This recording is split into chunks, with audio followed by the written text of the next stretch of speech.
BP, sugar, thyroid, obesity, hormone సమస్యలని మందులు లేకుండా నేచర్ మంత్ర ఫుడ్ తో రివర్స్ చేసుకోండి. Hello viewers, welcome to iDream media. ఒక్కొక్క ఇంట్లో ఒక్కొక్క రకమైన విషాదం. అసలు ఏం జరుగుతుంది? ఏదైనా కష్టం వస్తే అయితే ఆత్మహత్య చేసుకుంటున్నారు, లేదంటే అనుమానం కారణంగా హత్యలు చేస్తున్నారు. అసలు ఎటుపోతుంది ఈ సమాజం? 16 ఏళ్ల క్రిందట నరేష్, అదే విధంగా మాధవి ఇద్దరు కూడా లవ్ మ్యారేజ్ చేసుకున్నారు. మాధవి మ్యాథ్స్ టీచర్గా ఓ ప్రైవేట్ కళాశాలలో విధులు నిర్వహిస్తుంది. నరేష్ అప్పట్లో లారీ డ్రైవర్గా పనిచేసేవాడు. ఇద్దరికి కూడా ఒక పరిచయం ఏర్పడి స్నేహంగా మారి ఆ స్నేహబంధం కాస్త ప్రేమ బంధంగా మారింది. ఆ ప్రేమ కాస్త పెళ్లి వరకు వెళ్ళింది. కుటుంబ సభ్యులు అందరూ కూడా, నువ్వు చదువుకున్న అమ్మాయి చదువులేని అబ్బాయిని చేసుకుంటున్నావు, అసలు ఇది ఎంతవరకు కరెక్ట్, ఇద్దరు లైఫ్లో ఒక అండర్స్టాండింగ్ ఉండగలరా లేదా అంటూ నచ్చ చెప్పే ప్రయత్నం చేసినప్పటికి కూడా, నేను తను ఎలా అయినా పెళ్లి చేసుకుంటాను, ప్రేమించాను కాబట్టి అని కుటుంబ సభ్యులను ఎదిరించి మరీ పెళ్లి చేసుకుంది మాధవి.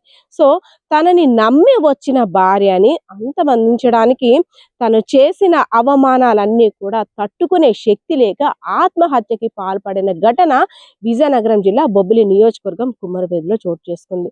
సో ఇద్దరు పిల్లలు 10వ తరగతి ఒకరు, 9వ తరగతి ఒకరు చదువుతున్నారు. చక్కగా హ్యాపీగా సాగిపోతున్న కుటుంబం. మాధవికి ఏంటంటే ఎప్పుడు స్కూల్కి సంబంధించిన ఫోన్ కాల్స్ వస్తుండేవి. స్కూల్ ఫీజు గురించి పేరెంట్స్ చేయడమో, లేదంటే పిల్లల చదువు గురించి పేరెంట్స్ కనుక్కోవడమో, హోంవర్క్స్ గురించి పిల్లలు చేయడమో, ఇదంతా గమనిస్తున్నటువంటి నరేష్ కోపంతో రగిలిపోయేవాడు. నీ ఫోన్ ఎప్పుడు బిజీ వస్తుంది, నీతో ఎప్పుడు మాట్లాడాలన్నా నీకు ఖాళీ ఉండట్లేదు, సో నీ మీద అనుమానం కలుగుతుంది, నువ్వు వేరే వ్యక్తితో ఎవరితోటో మాట్లాడుతున్నావు అనేసని హింసించేవాడు, అవమానించేవాడు. కానీ అవన్నీ కూడా పంటి బిగున పట్టుకొని భరించేది. సో ఎవరితో చెప్పుకోవడానికి ఆస్కారం లేక ఎదుగుతున్న పిల్లలు మా కారణంగా ఎక్కడ డిస్టర్బ్ అవుతారా అనేసి ఆలోచనతో అన్ని బాధలు భరించేది. సో మరి కొద్ది రోజుల్లో రాజాం పండగ కూడా ఉంది కదా, రాజాం పండగకి వెళ్దామా అంటూ ఎవరైతే మాధవి ఉన్నారో స్కూల్ తరపు నుండి ఫ్రెండ్స్ మెసేజ్ చేశారు. సో దీని గురించి తర్వాత ఆలోచిద్దామంటూ తను మెసేజ్ చేసింది. నువ్వు ఎవరితోటో చాటింగ్ చేస్తున్నావు, ఇది మంచి పద్ధతి కాదు అంటూ కోపంతో విర్రవీగిపోయాడు నరేష్. ఇదంతా కూడా మనస్తాపానికి గురైనటువంటి మాధవి, ఇంకా నన్ను ఇలా అనుమానిస్తున్నాం, ఇలా అవమానిస్తున్నాం, నేను చేస్తే గానీ నీకు తెలియదంటూ ఇద్దరు కూడా పడుకుంటున్న సమయంలో లేచి ఒక్కసారిగా ఊరు పోసుకొని చనిపోయింది. కానీ చచ్చేంత వరకు కూడా తిని మాటలు ఎలా ఉండేవంటే, భర్తవి చస్తావు, నువ్వు చస్తేనే బాగుంటుంది, ఎందుకంటే నువ్వు చేస్తున్న పనులేవి మంచిగా లేవు, నువ్వు వేరే వ్యక్తితో నీకు సంబంధాలు ఉన్నాయి అంటూ అవమానంతో అనుమానంతో తరచూ హింసిస్తుండేవాడు. సో ఈ మాటలన్నీ కూడా భరించే శక్తి లేక ఇంకెలా అయినా నేను డెసిషన్ తీసుకోవాలంటూ ఊరు పోసుకొని చనిపోయింది మాధవి. మళ్ళీ చనిపోయిన వార్త విన్న ఆ పిల్లలిద్దరూ కూడా దిగ్భ్రాంతికి గురయ్యారు.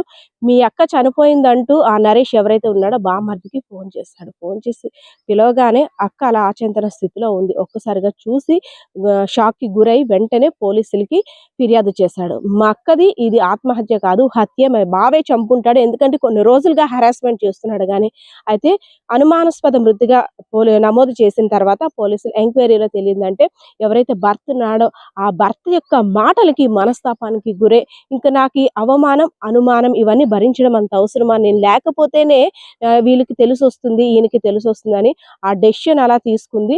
సో ఆమె హత్యకి కారణం, ఆమె ఆత్మహత్యకి కారణం నరేష్ అంటూ పోలీసులు కూడా ఆ నరేష్ అదుపులోకి తీసుకున్నారు. సో దీనికి సంబంధించిన డీటెయిల్ కుటుంబ సభ్యులు ఏం మాట్లాడుతున్నారో చూద్దాం. నా పేరు ప్రసన్న అండి, మా అక్క పేరు మాధవి, నేను తన చెల్లిని.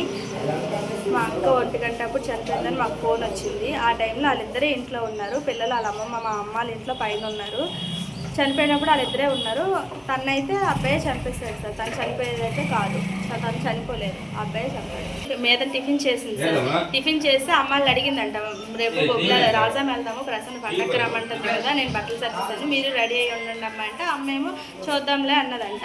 నేనైతే రేపు వెళ్ళిపోతాను, మళ్ళీ సెలవులు లేవు, ఆదివారం సరే వెళ్ళి మధ్యాహ్నం ఉదయం బాబుకి ఎగ్జామ్ అయిపోయి వెళ్ళి పసుపు కుంకుమ సోమవారం వచ్చేస్తాను అన్నది.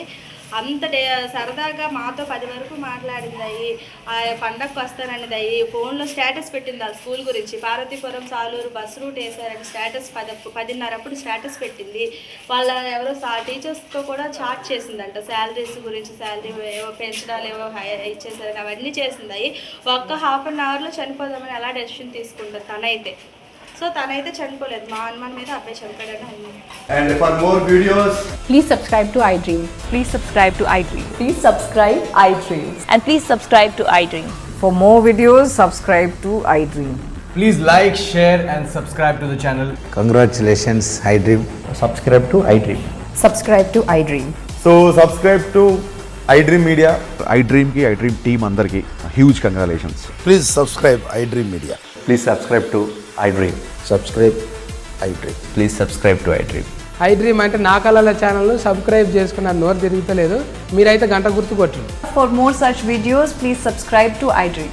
Subscribe to iDream. Please subscribe to iDream. Please subscribe iDream Media. Please do subscribe to iDream. Please subscribe to iDream Media. For best entertainment and information, please subscribe iDream. And don't forget to subscribe to iDream.